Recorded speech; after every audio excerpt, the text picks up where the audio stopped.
show in space, exploring the cosmos, rocking out in the galaxy. JP's on a cosmic spree, with his guitar in hand, we'll conquer the stars just like MC.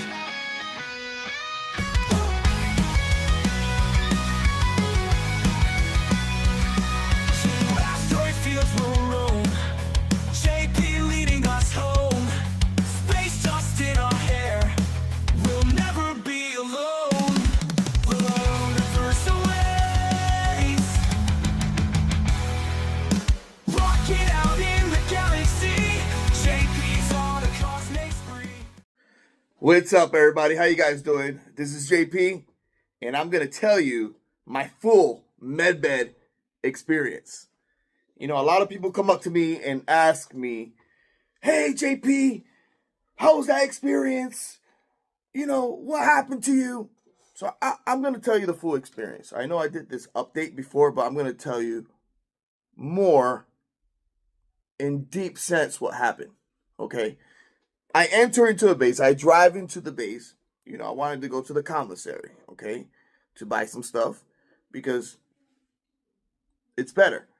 So when I'm entering the base, I see a black car parked on the side, you know, and I'm always have my head on a swivel, and I drove and I saw the black car, and then I see a hand that comes out and it does like this. All right, and I'm like, alrighty then, okay, what's going on? So I park right next to the car, and the guy looks at me and he says, follow me. And I'm like, shucks, it's gonna be one of those days. In one of the biggest Air Force base in the world, I was like, man, I'm gonna go through an experience. So I started following this guy, you know, randomly. But I kind of felt peace because I know how the process works. You know, you have to really read the atmosphere and understand that once you enter the base or you leave your house, when you go through these experiences, they're always watching you and they know every single step. You know, I always wanted to check my car and see if I'm getting tracked or something because they just know where I'm at every time I get close to a base, or they know who I am and all that. So the guy says, follow me, follow me. So I follow him into a location of the base. You know, this is one of the biggest bases in the world that I'd never been to. Okay, I never been to this location. And I saw in the distance, I start seeing a building, like a 3-story building, and it looks older, you know, no beautification. It looks older, you know, a miscellaneous building. And the guy tells me, hey, park over there. So I park my car, you know, I grab my keys, I grab my wallet, and I'm like, shucks, you know, what's going to happen? So you always have that behind your mind, what's going to happen? And he tells me, go towards the building. So I go to the building, right? And I see these 2 security guards, you know, military dress. And before I enter the building, they tell me, oh, give me your ID, give me your phone, give me your car keys. So I give them my phone, my car keys. I give them my ID. They gave me my ID back. Just the ID. And they were in a bad mood. Like if they did not want to see me. These people that are in charge of these programs, they're always in the bad mood. Like they don't want to be there. And they're really strict. Like you cross the line with them, it's a no-go. You just, you know you're there. You have to comply. That's it. You don't comply, they take you somewhere else. You know, that's how it works. So you always have to comply, especially when you're inside the base. Respect the law inside the base.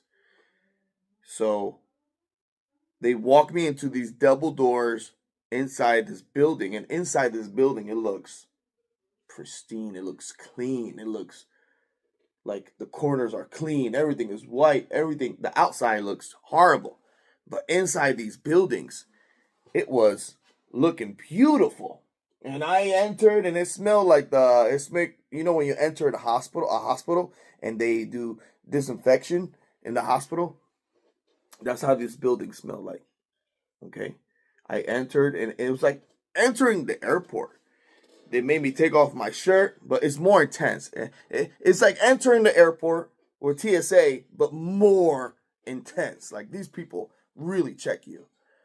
You know, they don't make you go butt naked, but they check you. They pat you down. They make you go through these double doors. They see everything. They make sure that you don't have no devices. And after you pass all these doors, right, you feel more calm because they know that you're not a threat. So they become more friendly after you pass all through this type of security.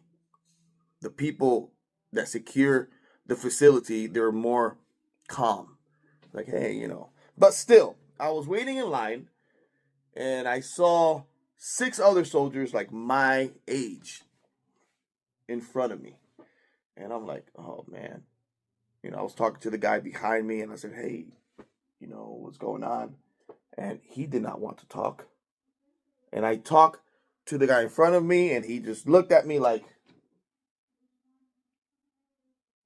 and then he just kept looking forward. And I was like, man, what am I doing here? And I was the only talkative one there. I was nervous, you know, and I did not know what to do. And the security guard was like, hey, shut up. Be quiet. Don't talk no more.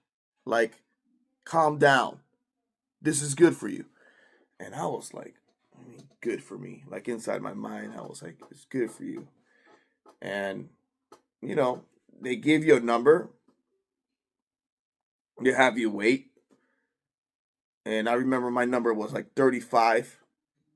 And I had a number. And they were calling the people inside these rooms, but they were not coming out. They were not coming out. So they called my name. Once they called my name, I had to give my DOD number, my birthday and all that, and what unit I was before. And they ask you a bunch of questions. And behind your head is like, you always have like, why am I here? You know, you're always nervous about the situation and about the whole thing. And they gave me the stamp, right? I remember the stamp. I'll probably post it here. It was a triangle, and it looked like 3D-ish, and it had 3 stars around it, around this triangle. And I looked at it, and it was weird, but they gave me the stamp in order to come in. And I saw this doctor. He looked really different. He looked really different. He looked slinky. He looks really skinny. His body structure was not like ours. Okay, I remember seeing his legs were longer than his torso, but his arms were longer. He had a mask on, so I could not see his face, but he was pale. He was white as paper. Like white, super white. And I felt a sense of peace, but he looked like he knew what he was doing. You know, they took me into this room, and I was nervous. I was, you know, rocking up and down. The nurse started taking blood, right? And she kept taking blood. And I think she took like 3 tubes of blood. Then she kept taking blood out of me. A lot of tubes of blood. I don't know how much blood I got taken out, but it was to the point that I was feeling sick. I was feeling dizzy, and I was saying to myself, what's happening? Why are they taking so much blood? So she talked to the doctor, the weird looking doctor, and the doctor looked at her and started talking with each other. And I was like, okay, this is getting really weird, you know. The doctor came in and he started taking out blood in my other arm. So we got this nurse taking out blood from here, and the doctor was taking out blood from here. And I kept seeing tubes of blood. And I kept trying to talk to the doctor, but the doctor kept ignoring me and just doing his job. And I was just like this. And a lot of people were saying, why were you letting them take your blood? And I just go with the flow with these missions or these experiences. If you're always scared, it's not going to happen to you. You know, the experience won't happen. So I just let it flow. I know it could probably be my last day or it could be my last time, you know, but I just go with the flow and go through the experience. And I kept looking at the doctor and I was like blacking out. And I told the nurse, hey, I'm not feeling good. I'm blacking out. She was like, you'll be okay. You'll be okay. And then her eyes turned big and look at the doctor. And the doctor's eyes turned humongous. And I was like, oh, man. And I just started, like, blacking out. And I remember seeing a wheelchair. I was trying to get up. They were done, right? And I was trying to get up, but I kept like fainting back. So I remember sitting in the wheelchair. They sat me in the wheelchair. They was rolling me. I don't know how far I went because I know I was blacking out and coming back. And I don't remember how this was happening. So I was like dizzy and all that. And I blacked out and I ended up inside this huge sarcophagus looking thing. And I don't remember how I got there, right? And I start looking around and I was like, what's going on? And just like that, I know that's the garbage truck picking up my garbage, but I felt noises like that, like beepings and all that, and I was like looking up, and I could not move my hands, or I could not move my feet, and I was stuck in this sarcophagus looking bed, and it was huge. It was beautiful. So I was feeling a little bit better. Okay, I was feeling a little bit better inside this bed. I wasn't fainting. I was straightforward. I was laid down on the bed, and I was just feeling the bed. Like, you could feel the vibration and the beautiful sensation of the bed. And a lot of people came up to me in different conferences saying, hey, how was the sensation of the bed? And I know there's a lot of different types of MEDBEDs, okay? But the one I was in, it was like connected with cables. I'm sure they have a type of AI that's connected to the bed that connects to your body and all that, because I felt cables. I felt cables connecting into the bottom part of my feet. Okay, these cables were connected. I don't know if it's connected with a type of, not glue, but like a tape or something. But I could feel the metal wires touching my feet, the bottom part of the feet, and it was vibrating.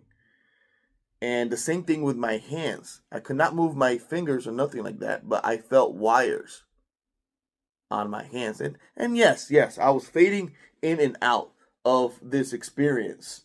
But the times that I was up, right, the times that I felt the whole bed, and I was feeling a vibration that was going up to my legs, right, and up through my arms and going through my neck and feeling it through my whole body, through my whole chest. And I remember analyzing the bed, and it had like a glass crystal that covered me. And I remember it being like this thick. And when you see through it, it's like a bluish haze color. Like if it had not liquid, but it's like a crystal, like a bluish white crystal glass. And it's like this thick. And I was inside, but the air was fresh. I'm like, okay, I'm getting good air. In my mind, I was analyzing everything that was happening to me. And I'm like, yes, I'm getting fresh air. Okay, I'm okay. The only thing that I'm worried about that I can't move my legs and I can't move my hands. I looked to the side. I couldn't move my neck. Well, I could move a little bit, but only to like my eyes, like this, right? And I looked to the left, to the right, and I also saw other beds closed up with people inside of them. And I'm like, okay, I'm not the only one in here. So if they do eliminate me, you know, they won't find me. They do eliminate me, but I'm feeling good. I'm feeling better. And I feel peace. And I was hearing my heart rate, and it was good. And this experience changed the way I see technology now, the things that we really have. This bed was vibrating my whole body. And then in the locations where I had injury, like my lower back, my right knee meniscus, parts of my head, my elbows, they were all burning. Like, I don't know if you had like Vicks, right? If you ever put Vicks on, when you put Vicks on, you feel that like burning sensation. That's what you feel, but with a vibrating sense. And I was feeling better. Like all the pain was going away. My lower back, my knees, and my eyes. Even my eyes started, I was seeing not blurry no more. I was starting to see blurry one eye, and even my eyes started seeing perfect. I don't know the time I was in this bed, but the time that I was there, that I was phasing in and out, was a beautiful sensation. It wasn't negative. It wasn't negative. And apparently, I got like 30% of what the bed can really do. I wish I could have had like 100%. And I was phasing in and out, and the cables, I did not feel them no more. I did not feel the cable. So, and sometimes that I was phasing in and out or blacking in and out of like, if I was like in a dream state or not, they took out the cables, or the bed itself connects the cables and takes them out. They open the bed opens up all in once, like it opens up, like it opens up, and I started moving my fingers, right? And I felt like a gel substance around my body. So apparently this gel substance helps the electricity or whatever with the pores of your body to help you regenerate. I think I was butt naked, but I had like a little covering me. I remember getting up, getting out from the bed. And when I went like this from the bed, right, you could feel the gel substance of the bed. And I looked to the bed and I saw the other soldiers still inside the bed, or people inside the bed. And the bed was made like of marble, like an ancient looking marble. It was like a bluish gray white marble looking, like really nice. Like if it was like from ancient Rome or ancient Greek type of structure. And I was like, what the heck is this? What's going on? I could walk. I felt stronger.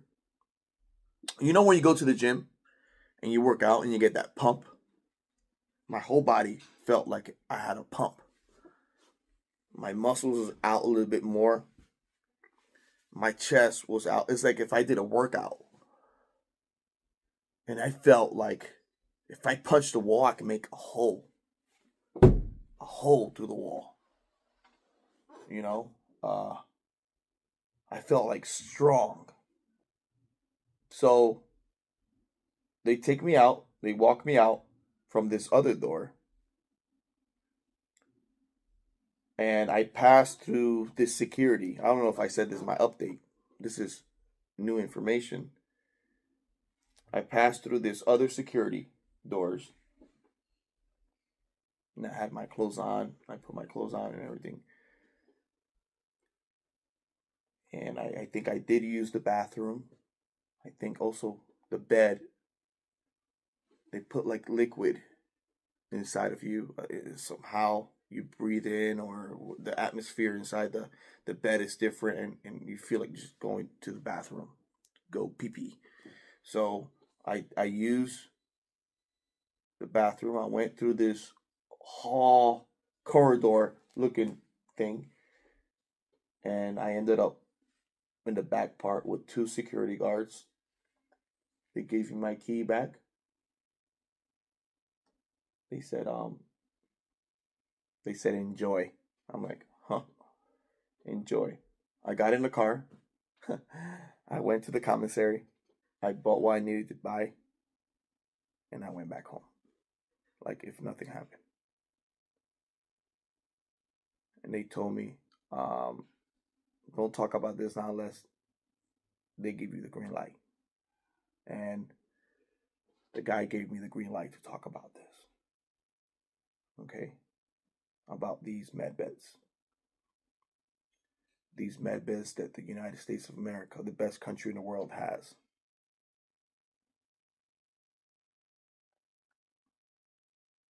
And not too long ago, the commander-in-chief, he posted something about MEDBEDs. So this can change the world. But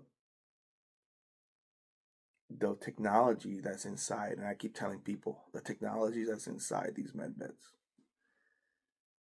is so advanced that if it falls in the wrong hands, it could be destructive.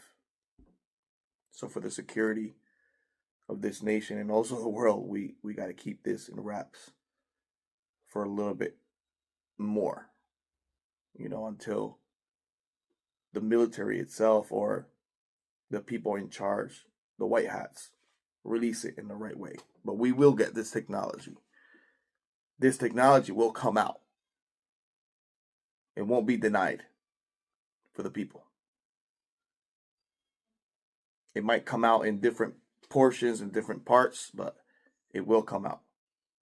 But other technologies need to come out first, if you understand what I'm trying to say. So you need certain technologies to come out first in order for this MEDBEDs to come out. Because if the MEDBEDs come out first without disclosing these other technologies, it's going to be confusing for a lot of people and doctors. So we need certain technologies that involves quantum entanglement. It involves time and space. It involves contact. You know, we need this part to come out first before we get the beds in order to be good, in order to be happy. Okay, that's my full experience. Okay, I hope you liked it.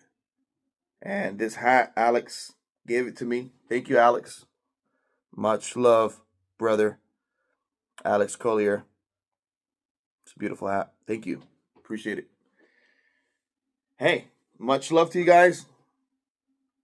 AKURIA MATTE. AKURIA MATTE. JP out.